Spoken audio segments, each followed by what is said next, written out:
হরপা বানে ডুবেছিল পশ্চিম মেদিনীপুর জেলার ঘাটাল চন্দ্রকোনা ছাড়াও দাসপুরের বিস্তীর্ণ এলাকা। চন্দ্রকোনা থেকে জল কমলেও ঘাটাল পৌর এলাকা সহ কয়েকটি গ্রাম পঞ্চায়েত এলাকায় এখনো জলমগ্ন, রাস্তাঘাট জলের তলায়, ডিঙ্গি বা নৌকোই একমাত্র যাতায়াতের মাধ্যম। কিছুদিন গড়ালে এখন জলের তলায় একাধিক স্কুল। মহকুমা প্রশাসন সূত্রে খবর, ঘাটাল, চন্দ্রকোনা, দাসপুর এই সমস্ত এলাকাতে 200 মতো হাই স্কুল এবং প্রাইমারি স্কুল, একাধিক আইসিডিএস স্কুলগুলো জলের তলায় চলে গিয়েছিল। বন্যার জল কমতেই শুরু করলে এখন একাধিক স্কুল জলের তলায়। পড়াশোনা নিয়ে চিন্তায় স্কুলের ছাত্রছাত্রীরা। এই বিষয়ে ঘাটালে মহকুমা শাসক সুমন বিশ্বাস বলেন, স্কুলগুলি ডুবে গিয়েছিল, স্কুলগুলোকে দ্রুততার সাথে ছন্দে ফিরিয়ে ক্লাস শুরু করা হবে।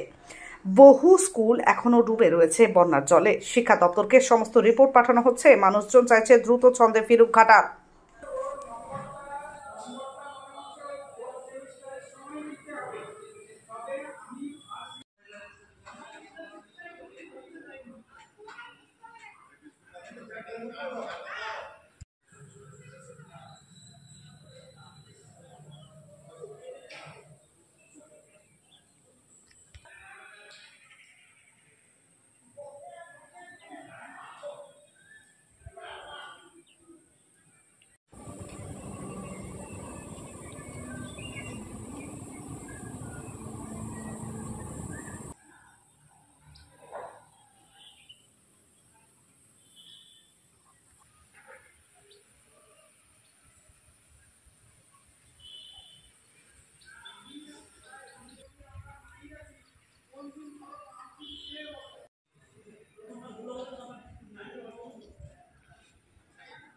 হয়নি কেন?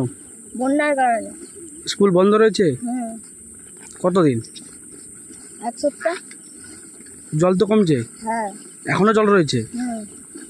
বন্ধুদের সঙ্গে দেখা হয়নি, স্কুল যাওয়া হয়নি, মন খারাপ হয়নি? হ্যাঁ হচ্ছে। কি চাইছো? বন্যার যেমন তাড়াতাড়ি কমে যায়। স্কুলে যেতে হবে। কি নাম? ওম মাঝি। কোন ক্লাসে পড়ো? কোন স্কুল? এই মুহূর্তে চন্দ্রকোনা 1 এবং 2 ব্লকের জলস্তর অনেকটাই কমেছে। মাঠের মধ্যে কিছু জল আছে, তবে আর ঘাটাল শহরে কিছুটা জল আছে, ঘাটাল ব্লকে কিছু অংশ জলের তলায় আছে। আমাদের একটা অ্যাসেসমেন্টে অনুযায়ী প্রায় 200টি স্কুল জলের তলায় ছিল এবং আইসিডিএস সেন্টার প্রায় 200-র মতো জলের তলায় ছিল। এই মুহূর্তে অনেকটাই সেগুলো জেগে গেছে, তবু এখনও প্রায় 50-এর বেশি বিদ্যালয় জলের নিচে আছে, পঠন ব্যাহত হচ্ছে। এটা আমরা রিপোর্ট পাঠাবো সব জায়গাতে। জল নেমে গেলে বিদ্যালয়ের যদি কোনো ক্ষয়ক্ষতি হয়ে থাকে, বিদ্যালয়ের কাগজপত্র বা মিড ডে মিলের চাল বা আসবাবপত্র, বেঞ্চ যদি কোনো ক্ষতিগ্রস্ত হয়, সেই রিপোর্ট আমরা পাঠাবো। সেটা নিশ্চয়ই শিক্ষা দপ্তর ব্যবস্থা করবে। এমনিতেই বইপত্র বা চাল এগুলি উপরে রাখা হয়, যে বিদ্যালয়গুলি জলা জায়গাতে থাকে সেগুলো ফার্স্ট ফ্লোরে রাখা হয়, গ্রাউন্ড ফ্লোরে না রেখে। তবে আসবাবপত্রের কিছু ক্ষতি হয়, বিগত বছরও হয়েছে। বেঞ্চ আমরা দেখেছি, সেগুলো কিছু কাজ করতে হয়েছে আমাদের, বা কোনো জায়গায় বিদ্যালয়ের বিল্ডিংয়ে ফাটল দেখা গেছিলো গত বছরে, সেগুলো আমরা রিপেয়ারিং করেছিলাম। এবছর যদি তেমন কিছু হয় অবশ্যই আমরা করব। আর পঠন জলের মধ্যে তো করা সম্ভব নয়। যে বিদ্যালয়ে জল আছে সেই বিদ্যালয়ের পঠন ফিজিক্যালি বন্ধ আছে কয়েকদিনের জন্য, তারা লোকালি হলিডে দিয়েছে। পরবর্তীকালে সেই যে পঠনের ক্ষতি হবে সেটা অন্যদিনে চেষ্টা করা হবে করার জন্য, এটুকুই। আমি সব জায়গা খুঁজলাম, কিন্তু কোথাও আমার পছন্দ মতন ড্রেস পাচ্ছি না। আমি বাড়ি আসছি।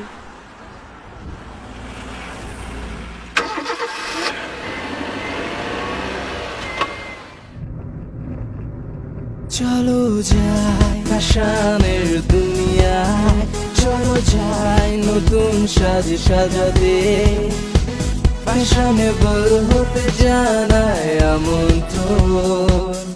এমজি গার্মেন্টস আমার তোমার, এমজি গার্মেন্টস মনের সবার। MG garments, BS road, Cooch Behar.